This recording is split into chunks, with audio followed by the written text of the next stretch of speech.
Good evening. This is Jeff Coburn. We welcome you to a Disney at Play podcast where we are here at, Epcot to celebrate the holidays as they are unfolding before us. You'll see we're here at the entrance where the garland includes a globe in the center of the world with a ribbon tied to it. You see behind it the colors. If you caught the presentation done earlier this week for D23 on Epcot, you'll see that they had talked about the color palette being done for that, and you see that since then they've added signs or letters indicating Epcot in each of those ticket booths. But we are going this direction as we head into the evening hours, and Spaceship Earth looks beautiful. Before us is the monorail, which I think is important to note because this monorail line has not been operating since the parks reopen.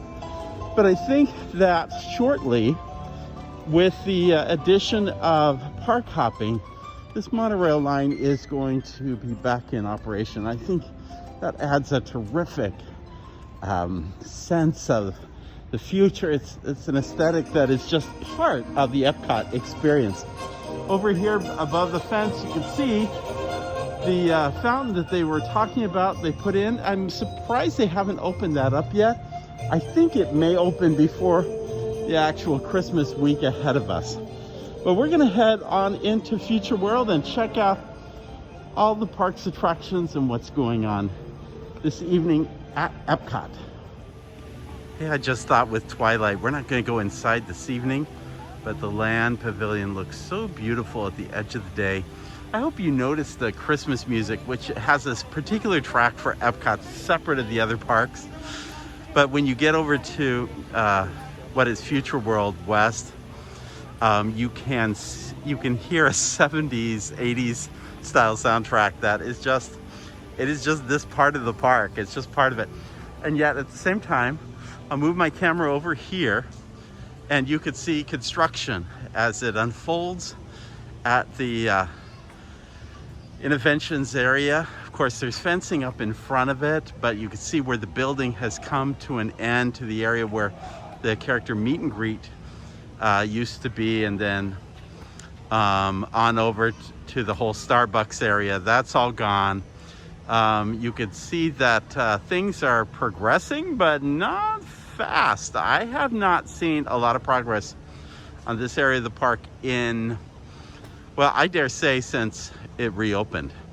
Not a lot. I think they're having to rethink what they want to do on a lesser budget with this entire area. Still, they had already taken out this portion of the building, and as I've mentioned, I think in other podcasts, the reason this portion is still there, it's kind of a breezeway. Why didn't they just cut off the whole breezeway as well? Is because on the, what you see on the right side is actually a stairwell that goes down to the utilidor that sits underneath. It's kind of a horseshoe that rings around both rings of Innovations, or what was Communicore before. So a tale of two Epcots here, a new trying to emerge, and then the old just sitting in time.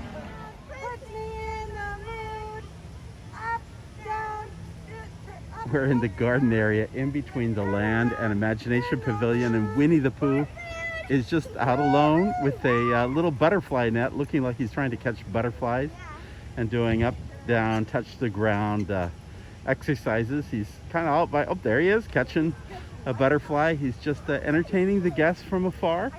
But it's a nice little touch here in, well, it's not the 100-acre wood, but the 100-acre Future World West.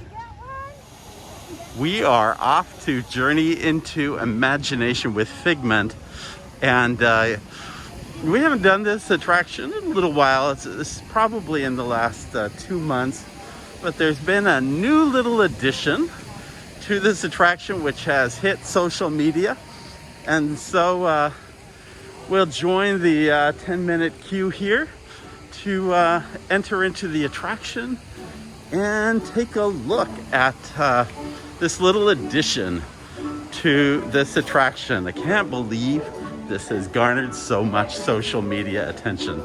Let's do it. Here's another curious little, area that isn't operating right now.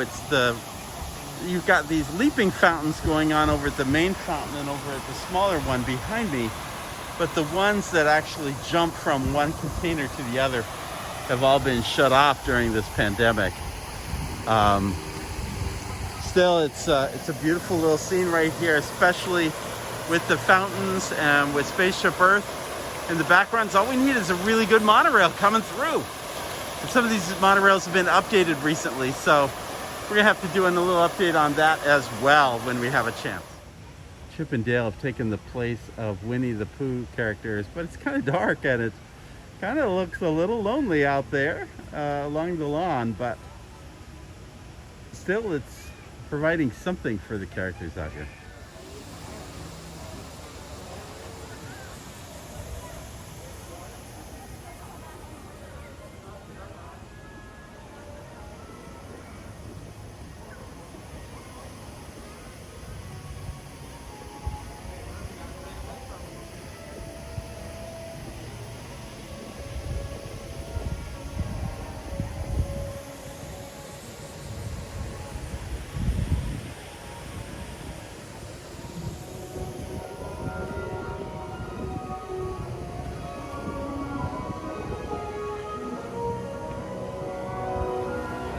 Hello? Hello? Who is this? It's Figment! Figment? I thought I told you not to interfere. But you've got it wrong, Doc. It's not about listening with your ears. It's about listening with your imagination. Now I've completely lost my train of thought. No, you haven't.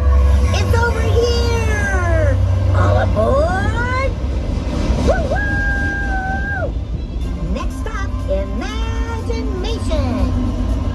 For every sound your ears are hearing, 1,000 thoughts can start appearing, and each of us imagines different things. From just the sound, your mind has wings.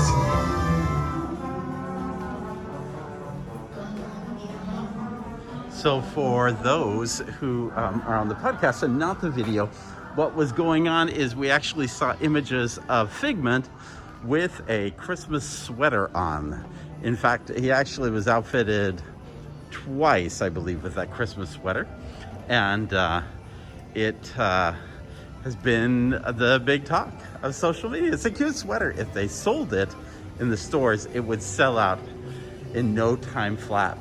Here we are in the ImageWorks, and you can see all the exhibits have been kind of roped off because, well, of COVID. It's not possible to do character meet and greets or interactive hands-on kinds of attractions. Though still, this was beautifully laid out. It's a little shame they aren't lighting up the Imagination Land exhibit like they have over here for Wreck-It Ralph and for the Link, which is where the characters come in and out. It is the Imagination Pavilions. So, yeah, so there you go. One Christmas sweater for Figment this year. I guess he's been a good dragon. Here's another curious little, area that isn't operating right now. You've got these leaping fountains going on over at the main fountain and over at the smaller one behind me. But the ones that actually jump from one container to the other have all been shut off during this pandemic. Still, it's a beautiful little scene right here, especially with the fountains and with Spaceship Earth in the background. So all we need is a really good monorail coming through. And some of these monorails have been updated recently, so we're gonna have to do a little update on that as well when we have a chance. Epcot's holiday decorations are finally up, and we see a beautiful Christmas tree at the at the intersection of Future World and World Showcase. A little bit of holiday decor here, the gift shops nearby, and it's a lovely setting. Epcot always has a wonderful Christmas tree. We just got through with dinner in the UK, just grabbed a bite to eat here, and what I've loved is they have really put a lot of tables and chairs out along the sidewalks and around the main thoroughfares, and it's just really creating a place for people to sit down, have distance. I hope when the COVID situation goes away that maybe they keep some of these sidewalk tables and chairs in play, because it's such a nice touch.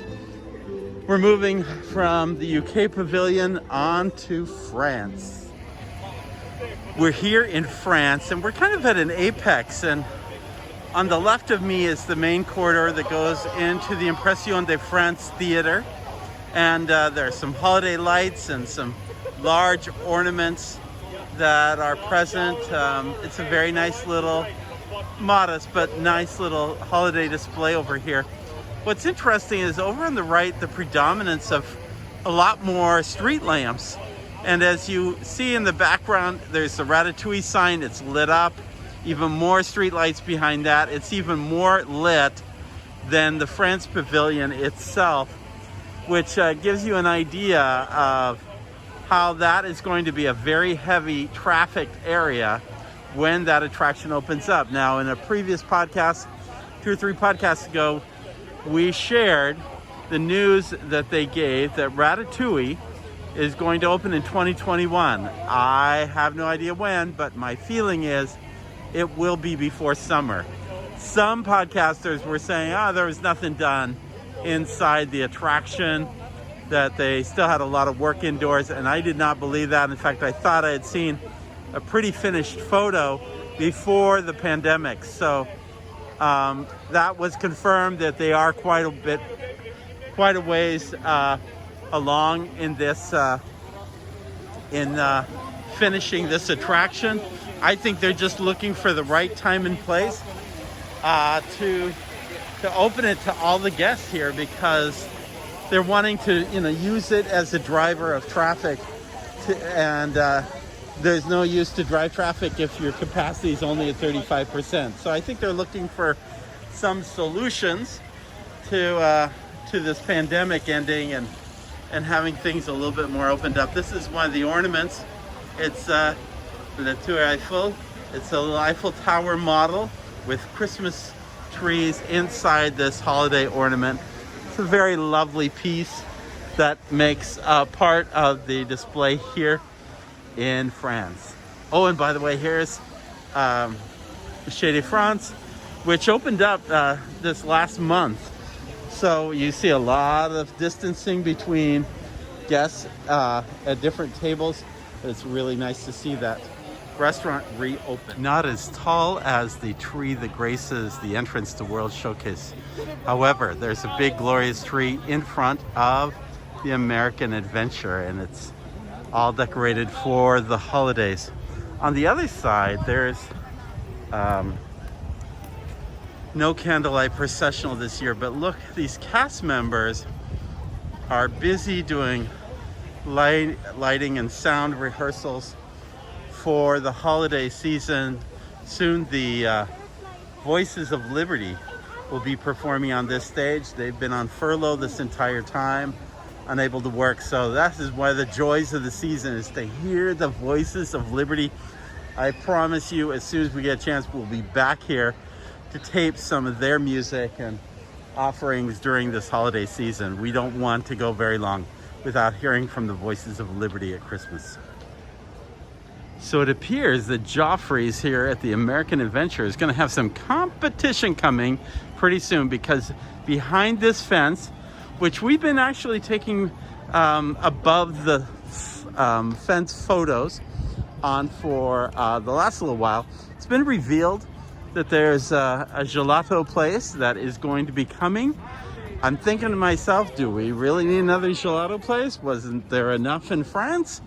But what I am excited about, and I hope that this is the case, again, hearkening back to what I just said a few minutes ago about the seats, there is really no casual dining experience with tables and chairs, and I hope that they bring something of a patio experience to Italy, because there isn't really a great experience here to dine. Now, they've done recently kind of this little wine tasting kind of experience out of the store, and they got a couple of tables here, but by and large, if you're not dining in the formal locations they have, and they have quite a few here, it really is difficult to just have a casual sit-down experience in Italy. So I really look forward to seeing not just what they're offering food-wise, but what they're going to offer in terms of a little bit of a total casual dining experience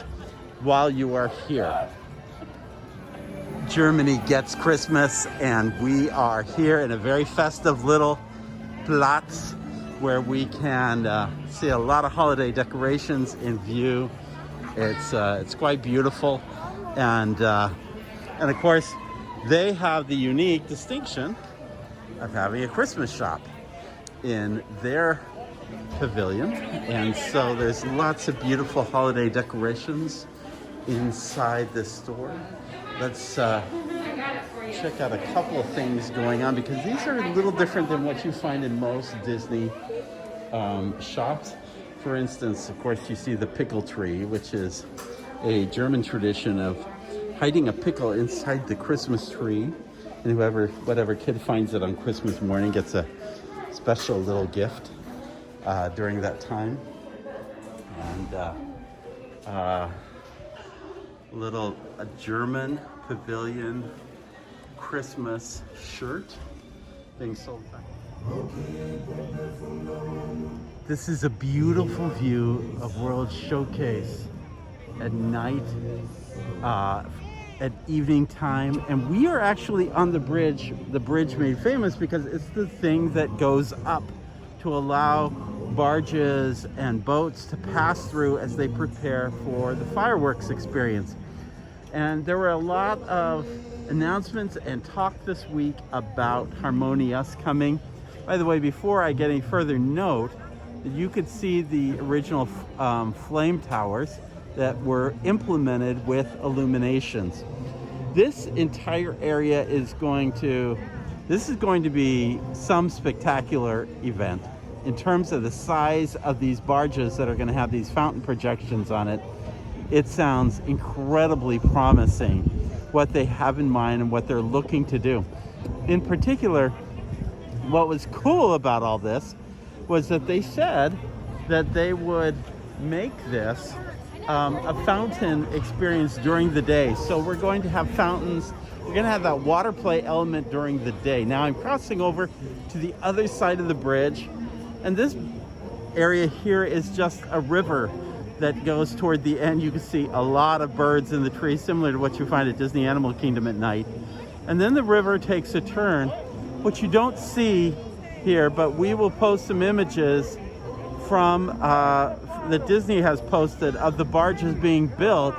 But those that's the dock dry dock area where they take care of those boats, and in terms of prepping everything, the fireworks and everything that pyro, anything that goes out on those barges, those are prepped at night, or prepped during the day and then brought out along this river to be put into position for the nighttime fireworks. Yeah, very exciting what lies ahead for HarmoniUS, and probably something that's not that far in the distance.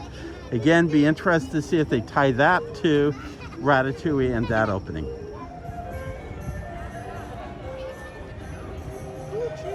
We are passing through China. I want you to listen to the music.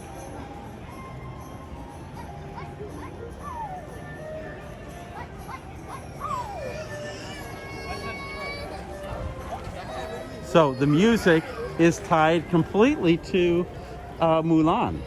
So this is new background music I had not heard in this corner of the park. So nice little new touch that has been added to the China Pavilion here at Epcot. The queue is extra long this evening for Frozen. It extends well into the China Pavilion. I have to tell you, since the park is open, this is probably one of the few attractions I have not been on, as I just have not felt like it was really necessary to stand. Well, in the July, August, standing out in the heat did not seem compelling. And then as we've moved into the last month or two, the queue seems to have gotten longer and longer. So I kind of avoided the line maybe I'll come in early and do it first thing where there isn't much of a wait. We'll see, but not in a hurry to see Frozen, having seen it probably several dozen times already. We're actually here in line in Mexico, not really to get on the boat ride per se, just to enter the temple. They're restricting the number of people inside the Plaza de los Amigos. As a result, in this interior portion where they have the display of Dia de los Muertos, they have guests lined up, socially distanced, in preparation to actually going in. Wanted to show the holiday decorations inside, so we're kind of waiting in line for that opportunity to go inside. All right, we're here in Plaza de los Amigos, and it is a beautiful view of the area at night with all of the holiday lights and decorations. It's just a very festive looking atmosphere for this holiday time of year, and appropriate social distancing of the guests, so to make sure that there aren't too many in this area, with a separate queue actually forming for those who want to go on the Three Caballeros river ride. So it's a nice little gathering, a little display for Coco. And I love the holiday decorations that they have that really builds off of the Mexican aesthetic. And again, Mexico merchandise that has been Disney Park Mexico merchandise, not tied to the holidays like the one in Germany, but still very cool t-shirts and other pieces to take a look at when you're here at Mexico. I've actually featured mouse gear on the inside, but I don't think a lot of people have seen what it looks like on the outside since it moved into the former Intervention space. By the way, here's the breezeway. It's dark, but you could see that the second floor has been removed from Electric Umbrella next door. We're gonna go into mouse gear and check out what's... I like to try to find one little holiday thing or one little gift shop thing every time. I'm not really that podcaster who really likes to go into a lot of detail about retail. But if we can find one very cool thing, maybe we'll just showcase it for you. Let's take a look at everything that is merry and bright. So here's something I want to showcase. You know, the Disney parks always seem to have some little toy that mimics the different ride vehicles in the parks. Here's one of, well, and sometimes they're just toys like the Buzz with Woody, but you see Stitch with the toy train, and you see Buzz Lightyear in his own rocket ship. There are other versions of this. These are about $9.99. I just wanted to mention, and I'll show a picture of what I've gathered so far. I absolutely love the McDonald's toys that have come out. At first I saw pictures of it and thought, these are really kind of cheap looking.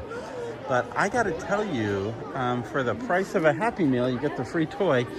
And I'd say some of them are really cute. I was caught up in it the minute I saw the one with Mickey on the spaceship from Mission to Mars. I thought it was really terrific. Let me also show you one other thing. These are Pez dispensers from Mandalorian. You got the Mandalorian and the child. And my daughter bought these. I'll show you a picture of them. They go perfectly with a monorail that is offered. And I'll try to take a picture. If you see the Pez dispensers over here, there's a little toy monorail that they have. And I'll show a picture of the one I have. But you can stick your Pez dispenser so they stand up and they don't fall over. Again, a really cute toy. And sometimes you can find those Disney Pez dispensers for a much better price when you go to like a dollar store someplace. I have found those to be on sale. Here's another example of some And this one's a really cute one of Walt on the Jungle Cruise. But and that one is $9.99. But I tell you, there was one with Pluto, and it too was just as cute as could be. And he was on the Jungle Cruise boat with a hippo underneath, and just very, very clever. These are more expensive, high-end ones that they have. And of course, then you get into the train and the more expensive monorail. So lots of choices, but know that one of your choices could be just going to McDonald's and getting a Happy Meal. So we're standing in front of the former Universe of Energy, where the new Guardians of the Galaxy roller coaster. This week they had lots of news about the ride vehicles. They had video showing it actually playing out. It's an omni-mover type vehicle, so it moves in a 360. They can direct which angle it goes at. And they showed track from inside the show building, which is way beyond Universe of Energy. Not way beyond, but it's behind it. You really can't see it very much from the front of the Universe of Energy here. But what is seemingly missing in all this dialogue with everything they were showing, the track looked completed. They said they were doing a push and pull on the ride vehicles, meaning testing as it did the flow of through the ride. But the whole front of this building does not even look like it's begun. Now, maybe I'm missing something, but as I look through, and it's hard to see it in this video, but I would say that they still have a long ways to go. Doesn't mean it can't be done by October 1st of next year. I think it can. I think that's what its date is. It will be open in time for Walt Disney World's 50th. That will come after Ratatouille and HarmoniUS. I think those, and Space 220, which was also showcased, I think those will come still sooner than the actual 50th anniversary. Well, that does it for this evening. We've gone all the way around Epcot, World Showcase, Future World, checked what's going on so much. Be sure to subscribe to our podcast if you aren't already. Make sure you check out our videos on YouTube at JJeffCober.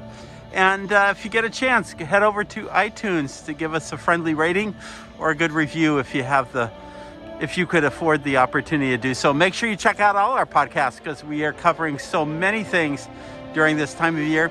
And just as a little clue, we've got some big announcements heading into the next week. So make sure you stay connected. Glad to have you with us. As always, in the words of Sinbad's storybook voyage, always follow the compass of your heart. Enjoy your Thanksgiving holiday. Bye-bye.